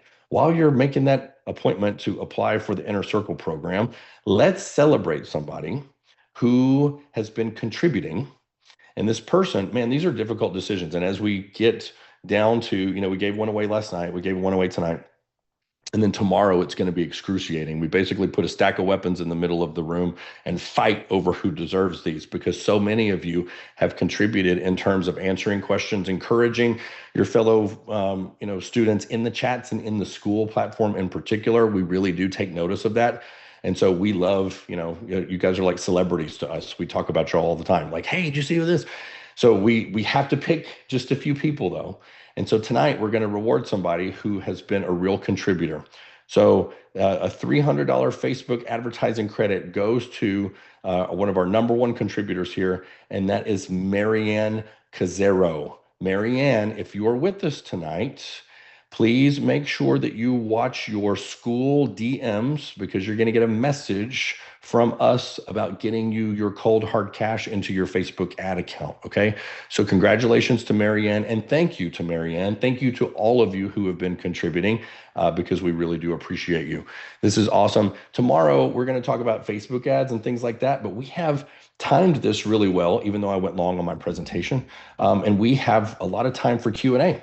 So we have a full half hour here. So here's what we're going to do. While you guys are, for those of you who really want to do this well and you're highly motivated to actually nail this while you're making those appointments to apply for private one-on-one inner circle, the program that I went through, what I want you to do is I want you to ask questions about, here are the questions that I'm inviting tonight.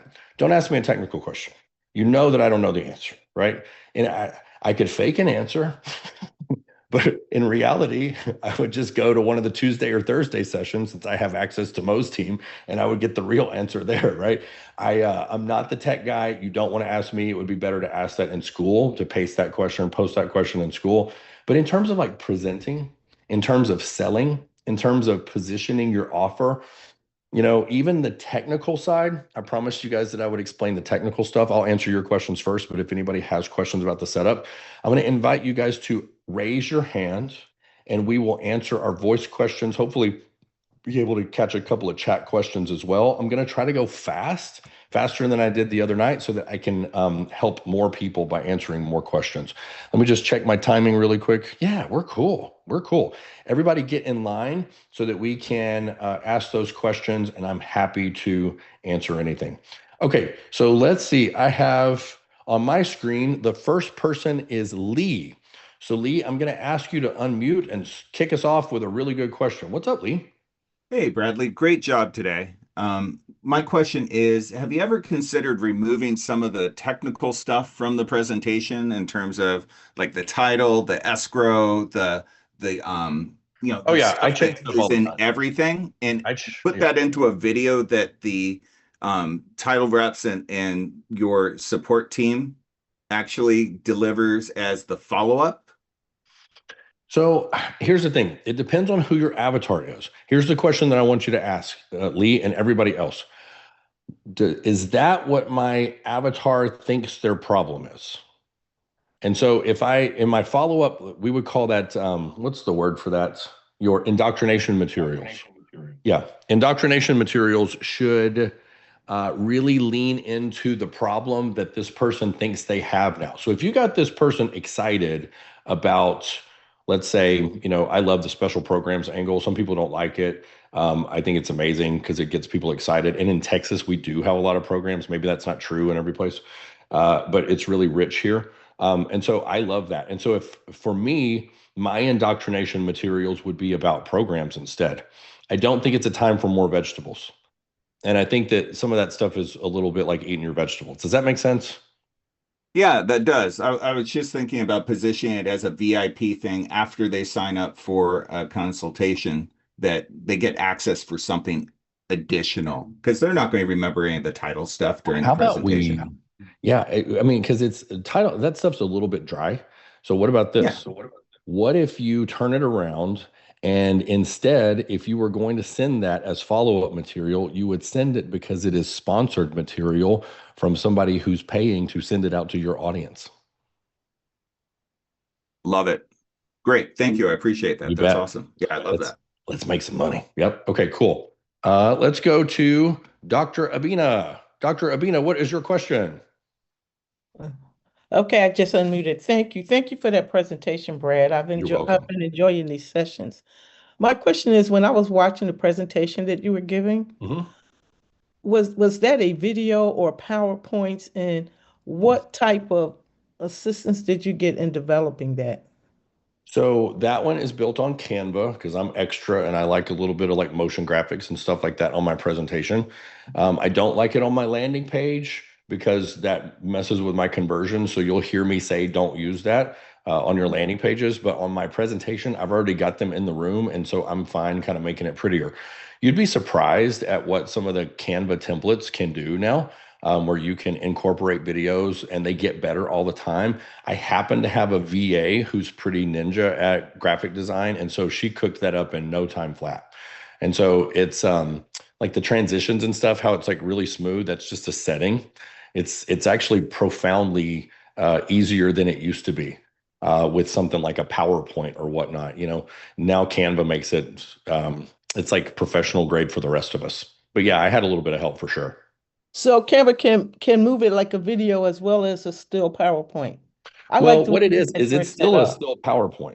But what it is part of what you're seeing is that there's a transition effect so that whenever I hit the next slide, it sort of like, blurs from one to the other. And that's just a setting. Oh, okay. Yeah, I, it's I gotten a lot really better. like the way that's done. It needs to be mastered. Okay, thank you. Absolutely. Okay, let's see. Let me move my window so I can see y'all a little bit better. Y'all are small for me and I want you to be big.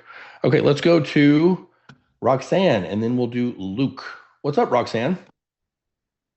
Hi, good afternoon, Bradley. Hey. Lovely presentation. I just wanted to ask because I do virtual webinars now, Okay. and I like how you said you do the 5 things, but I never thought to say that. So I just wanted to share what I say is what you'll learn is about grants, rate advantage, winning offers, and building wealth. Um, how do you keep their attention? Because I mean, Mhm, and what I also do is I push mine through Eventbrite, Instagram, mhm. and what's that other one? TikTok. Okay. But I wanted to just ask, I wanted to be quality leads, like you were saying. That's the biggest thing. I prefer quality Well, buyers that are ready to go. okay. Well, everybody does, but you have to think about what that means, right? Because if I start, let's think about this as a funnel. So the top of the funnel is the ad level, right? So people are attracted to the ad, they're going to click on it. If I start disqualifying people in the ad, and if I say, hey, home buyers over 3,000 a month or home buyers over 400, I'm going to end up with a 30 or 40 or $50 lead, right? And so if I have to make a judicious decision about what is it better to get a 30 or 40 or whatever dollar lead, or is it better to get 8 leads, knowing that probably two of those people, three of those people have the ability to do something. And so, sometimes it's about test, test, test. About, okay, what's the sweet spot? If I have the biggest, widest tent available, if I said free house, I'd get 50-cent leads, right? Get a free house, but that's not what I want. If I say 60 plus programs to help you buy your first home in Texas, I'm going to get a good cost per lead. Now, in my view, it's better to have a big room to knock their socks off and then sort of pick through what's there. I use my presentation to get people to disqualify themselves. And so it's a little bit of a style point. You'll kind of have to test that. Where does it make sense to try to, you know, go for quality versus quantity? Quantity has been a better play for me overall. Yeah. But again, that's going to be a business decision. Let's go to Luke. Hi, Bradley. Thank you so much. I see why you're so successful. It's obvious. I appreciate Uh, that. Thank you. I know you keep doing the buyer seminars, but our primary business is selling. So Mhm. 99% of our business is listing. And Yep. just wanted to make sure you thought that was good. I don't mind spending 4 or 5 grand on Mhm. acquiring a listing because where we live, a listing will pay us 35. But Cool. Where are you guys? LA. Cool. So I don't So know what the numbers are going to be in LA. I can tell you what they are in Austin, Dallas, San Antonio. Okay. okay. So Austin's the most expensive market in Texas, but Yep. you also got to remember we're really depressed here. Like listings suck here. I hate listings. That's why Wow. I don't do listings. It's I because love I listings. I would rather, take bullet in the arm than go into one more walk-in closet or see one more above ground pool that somebody thinks is going to make their house worth $100,000 more. I hate sellers. Okay. So that's why I don't do them. That's Now, hilarious. seller webinars, I did one because somebody challenged me to do one. They're like, oh, you're, one trick pony doing your buyer webinar. Well, I can't let that stand. So I did a seller webinar a couple of months ago. I knocked it out of the park. I just made stuff up because I don't even know what's working in listings anymore. I'm like, for the 5 ways to sell your house. Like I'm the listing king of Austin, Texas. I ran it in Austin, Dallas, and San Antonio. My leads in Dallas were $26. My leads in Austin were $30. And no, I didn't run it in San Antonio. It was just Austin and Dallas. And so I booked 7 listing appointments from that. I gave them all to the company that I still co-own part of because they're really listing heavy. And I just gave it to them. And so they send me referrals whenever they close. And I spent $3,000 on that. Awesome. So your cost per listing appointment was, what is that? I'm not a math major. Is that about $450 or something like that? I would do that all day long. $450? Yeah. So I'd pay $1,000 for a listing, $2,000 for just one. And if you close 1 out of 2 of if you sign 1 out of 2 of those listings, and then in Texas you would only sell 1 out of 2 of those listings, right? That you actually sign, because listings don't sell in Texas right now. Then you would end up with a cost per client acquisition cost of like $2,000 on probably a $13,000 commission for the company that I co-own and gave all the leads to. I just don't like doing it. When the listing market is better, then I'll create some recorded seller webinars and let those run so that I can more reliably get quick referral commissions. Because right now, like those listings that they signed up from those 7 listing appointments are still on the damn market. And that was like 2 or 3 months ago. And so that doesn't make business sense for me.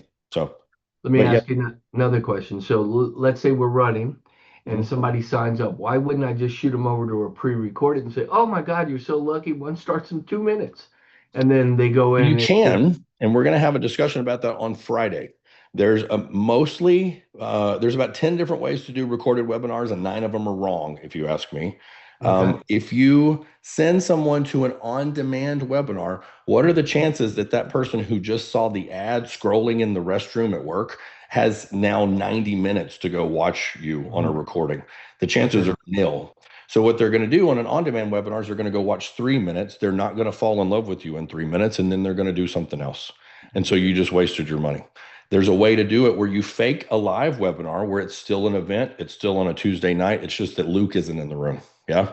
And that's the way to do this right. And we'll talk about that. That being said, when I have the questions and answers, although they're pre-recorded, if then I write something like, Bradley, you are incredible, it'll still come across the screen and you won't be there though. So we have a solution for that. Yeah. There's some software. Yes. And you're going to limit your Q&A. Let's kick that to Friday though, because we have a lot of questions and I have a whole section about that. So we'll do a how to do pre-recorded the right way and the wrong way. So absolutely. I look forward to it. Thank you They always so much. convert lower. Just prepare yourself, even when you're doing the right way. Let's go to Jeffrey. I'm going to have to go kind of fast because I'm burning time a little bit. I love these questions. You guys are so smart. What's up, Jeffrey? Hey, Bradley. This will be quick. I'm a lender up here in Seattle. Awesome. You mentioned, during the offer and during the transition phase, during the offer and Q&A, mentioned the, pitch your offer no fewer than 8 times. Is there a strategy about when the earliest in the presentation, the whole presentation during the 5 points or whatever, when you make that offer for the first time? Is there anything wrong with doing it during the main 5-point presentation? So there's a couple of schools of thought on this. I can tell you that some people I know do this thing where they're 5 to 10 minutes in, and they'll do this 2 or 3 times during the presentation. Hey, if you can't stay, don't forget, you can book a call with me at the link that I'm going to paste in the chat box. That has not been good to me because, it's not wrong. It's not wrong. But what I will tell you is if you do the presentation the way that I do it, where we build, you want this to lead them to one big light bulb moment, aha, of course I would book an appointment with Jeff. If I've already told them how the story ends, it's really hard for me to build tension. It's really hard for me to cue the laughs and cue the tears. It kind of maybe decreases your effectiveness as an educator and more of a salesperson, right? I think now if I were more like flat as a presenter, then maybe it works. Maybe the damage is a little bit, maybe it makes more sense. To me, it's damaging because I'm good at building a moment. You just And talked me out of it. just takes I away. think that makes sense. Yeah. Cool. Very good question. I love that Thank you, question. sir. Let's go, Yep. Christina. What's up, Christina? It should click up and ask you to unmute. There you go. Yeah. Hi. Yes. Hi. Hey. How are you? Good. I was wondering, the same as Luke from Los Angeles, probably. I'm in Miami, so it's a luxury market here, mostly. I mean, there's all kinds of real estate prices, but the avatar would be more like luxury. Okay. I'm not sure this works for that because yes, it works for first-time buyers perfectly, but I mean, like people that have the means, and I mean, let me know. I mean, listen, if your clients don't have internet, it wouldn't work. If you don't have a message that is compelling enough to make someone of means attend a class, which they probably attend quite often, then they won't. So you have to figure out what is your message that is compelling enough that makes them want to put their butt in the chair and watch the webinar. So it comes back to, are you good enough to tell a story that makes them want to watch? And according to your experience, it works well for first-time buyers. Have you had any experience? It works first-time home buyers because I know first-time home buyers because I love them. Like that's my segment of the market. I don't feel like I can go do listings. I can go produce results there. Like send me to probate, send me to, if I had my career to do over again, I would probably do webinars for people who are going to assisted living because I see a crazy good need there. And I see an ignored segment of the market. I see a great, opportunity. So, but I'm also confident. You mean sellers? Sellers that they sell to go to assisted living? Yeah, exactly. So that would be a seller. That would be sellers that you would. But if I were 20 years old and going to build a business that eventually other people would execute for me, to me, this is a good tip for you guys. Write this down. If you want to have a blue ocean, go look for unsexy parts of the market. Nobody wants to admit that they're going to get old and die. And so we don't go for those types of clients, right? It's a very short list of people that do. More people go for probate. And so if you will think about like, hey, where are these pockets and what are those messages? And who's my actual client there?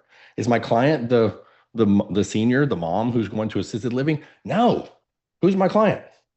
But that falls into luxury too, because they have to sell in order to, they eventually have to sell. She's not my client though. She's not my client.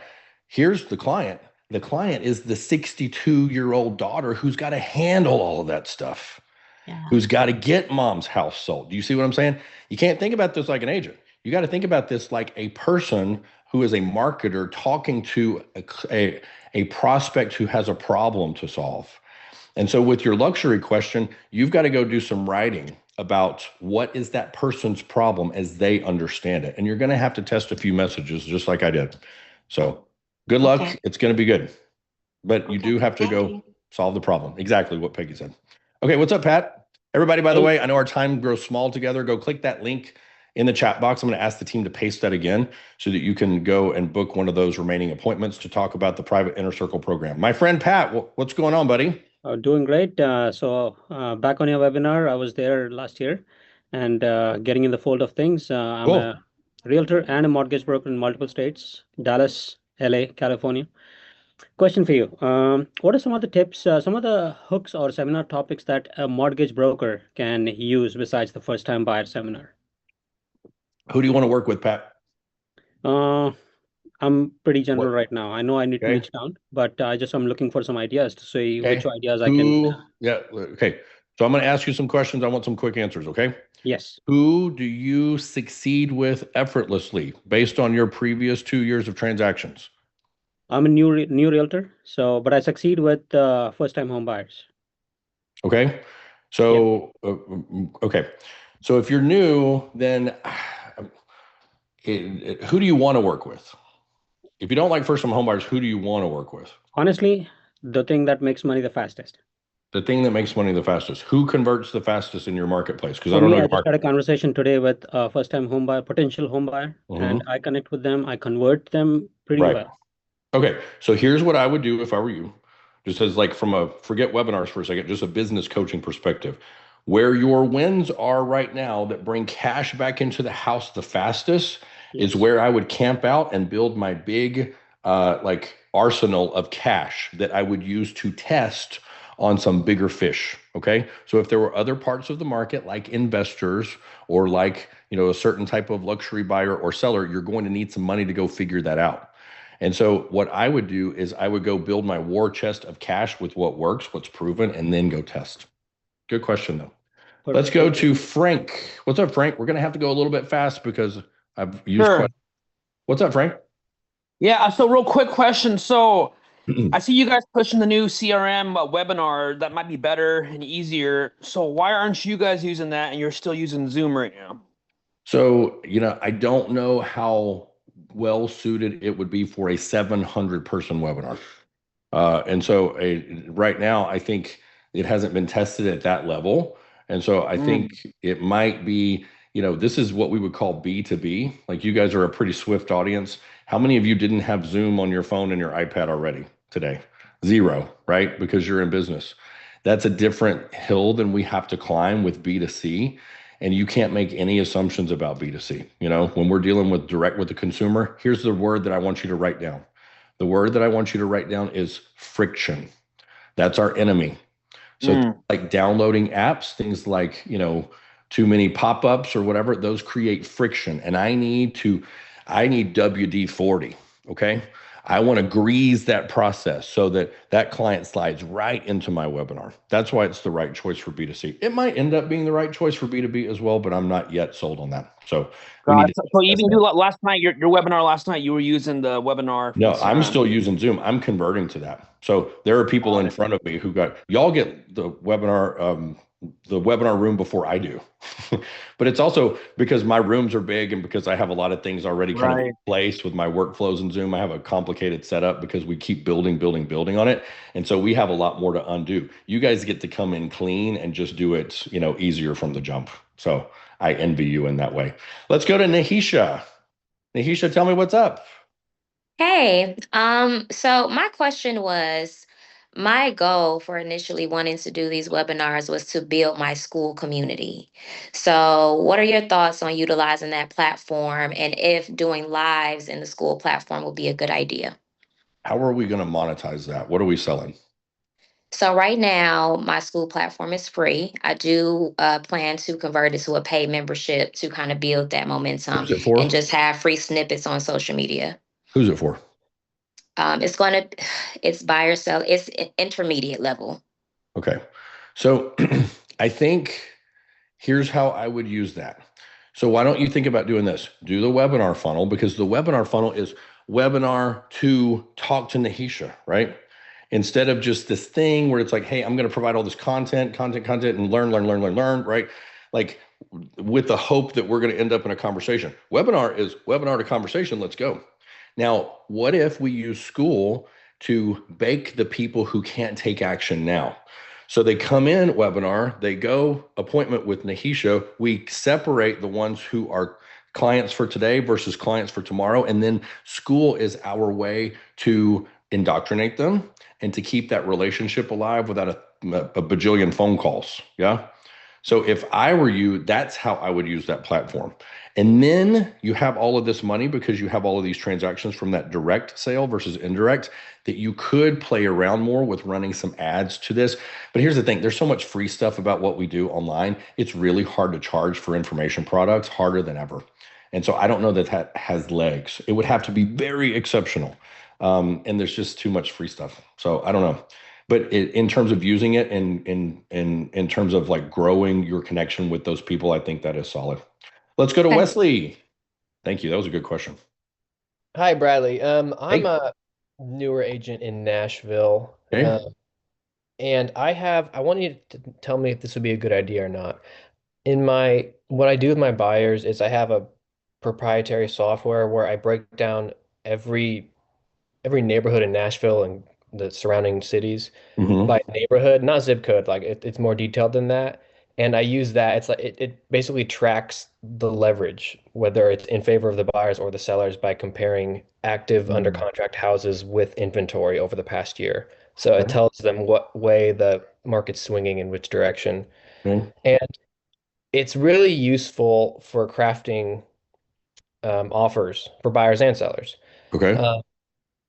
Do you think it's a good idea for me to do like one or two live demos of that for attendees, like in the Q&A, and then push anyone else who wants to do that to book an appointment? Okay, so let's think about that. I'm thinking about who your avatar is here, and I want to make sure that you don't have the same problem Nahisha has, which is, there's this kind of a cool idea that actually now puts this, it gives the reason for the clients not to take action immediately, right? No, okay, so sorry, I might have not been clear. They don't use the software. It's a software I use to service my clients. Okay. And so basically this would be a demo of like what a good realtor would be doing. I don't think it's a good realtor. I think it is what you do that nobody else does. I think it is part of your stack when you are showing how different you are, your differentiation. Okay. So, and you can incorporate that into your webinar call to action, your webinar title, which is basically, I don't know, it's a mouthful, it's cerebral. So it's kind of difficult. Work it with ChatGPT. But the big idea is your realtor doesn't even use data. Your realtor's not looking for where the next big pocket of deal is. And I'm already 6 months ahead, and here's how I do it. And I don't know that I would even understand as a buyer what's going on the screen, but I think it's going to look cool, and it's going to make me think that you know what you're doing. And I think you'd sell me in that way. So I think keep it short. It's going to appeal to like your C personalities, like on your DISC assessment, like people who are more engineer oriented, data oriented. That's about 10 to 15% of the population. The rest of us are going to think it looks cool and makes you look smart. So it's not a negative, but keep it short. Okay, let's go to Eliza. I got to go fast. Sorry. What's up? Hi, how are you? Good. Good, thanks for answering my question. You bet. You mentioned that we should change things from week to week. I was wondering if you can clarify on that. Is it I would be under the impression that you should try something from I change like one slide or the way that I say one thing. Okay. So like, I'll change like, hey, I think I really want to push these people on like that language I used about the big boy pants and the big girl pants. I remember the night that I was like, man, I was feeling froggy that night. And I thought everybody's going to leave. Right. But it was one of those things that I decided to try, and it ended up actually boosting conversion. So you don't have to like change your webinar totally up, but change a new slide, change some pictures, change the way that you explain something, maybe take some things out. The most important thing that you guys can do is edit. It's kind of like that thing where they say, go look in the mirror before you leave the house and take off two things, like, where it's like, it is usually the problem that we pack too much in. So what happens whenever I take it down to 50 minutes from 55, that sort of thing. I sort of have a part B to that question. Can I ask you real quick? Okay, so if you're not sure if you want to do buyers, sellers, in first time real estate investors, things like that, what is an appropriate time to like test? Is it 3 webinars? Is it 2 months? Is it Are you brand new, or have you been? The answer is no and yes. I've been doing. We don't have time, but I'll tell you, go where your most proven results are, even if that's just where your hottest leads are that seem to want to do something kind of fastest. Go there first. Don't think of it like an emotional realtor who wants to go like, well, I want to work with this person. Maybe I want to go. No, you're a business owner. And business owner goes in this stage for revenue. Unless you've got angel funding or a really wealthy spouse or something, you need money. And so go get that money and then let that cash come in the house, and then use those budgets to test on these other profiles. Okay. Let's go to Laura. What's up, Laura?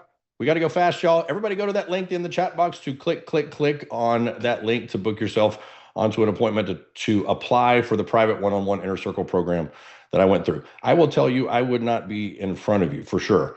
I wouldn't have made it to my second webinar if I didn't go through that program. In fact, I probably would have canceled the first, and I'd still be in a situation where I'd be in a different situation today. So, Laura, what's your question? Okay, yeah. So I went through this last year. And I was really interested in the CRM live stream part of this. Cool. And my meeting ran over and I missed it. That's a tech question. I'm sorry? Tell me what you want to learn more about that, or what's the deal? Yes. So I looked in school and I just don't see any resources. So my question is did I miss it or? So we did go over it a little bit today, but in terms of like the specifics of how to do it, make a post in school and ask for some guidance about how to get started with that. So we had a little bit of content about that earlier, but yes, I want you to get a really good answer from a tech person. I'm not a tech person. How about like what the benefits are and? Yeah. So that's where we talked about the friction. It removes friction. Okay. So if we think about like, how can you make this as easy as possible for your prospects to join and join right quickly? I understand they have to download the Zoom app. So where do they, if I live stream it through the CRM, how do they see it? It's a browser. So if they click a link, it pops up in the browser they already use. Got That's it. what makes it so stupid, simple, easy. Right. Okay. Is that there's no additional software. So your show up rate goes up. Good question. Cool. Let's go to Daryl. What's up, Daryl? I do not have audio on you, Daryl. It does not show you to be muted, but I have no audio. How about now?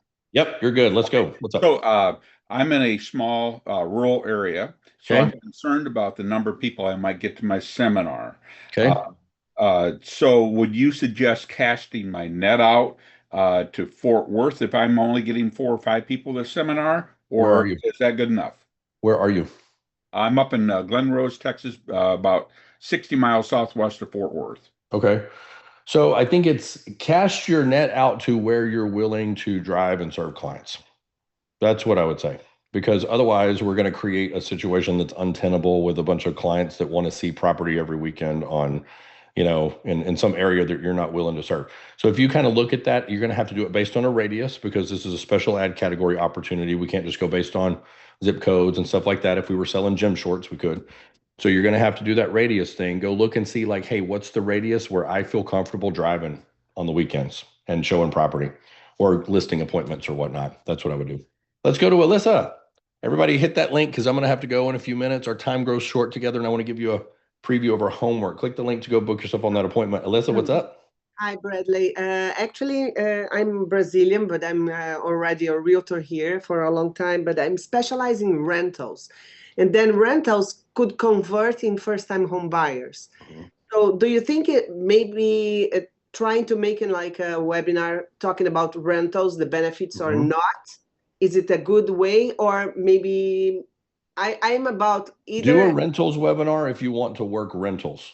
Don't do a rentals webinar if you want to meet people who might be first-time home buyers. I did that in a not webinar, but just like I had that idea where like, hey, I'm going to go do apartment locating because I can just flip those people to houses. They want to rent. So we'll just go find the people, go beat the other folks who are going for the first-time home buyers and go directly to the source. I would not go indirect. That's going from A to C to get to B. Let's go to Jeff. Pro and cons? What? Can I put the pro and cons about that or no? No, I don't. When you're selling, you want to lead people to one conclusion. If I were going to put the pros and cons, I would have a massive stack of pros and I think we're going to get lost in the sauce. Indirect. It's too indirect. It's too indirect. Yeah. What about I don't want them to leave there thinking of making a decision. I want to tell them what to do. They want to be told what to do. Okay. So I just one question. I have another question. So if we can do like a webinar, like say for 2 months, the same subject, twice a month, let's say, and then change another subject, another avatar for empty nesters, for example. Is it okay to do this? We can do like playing with this.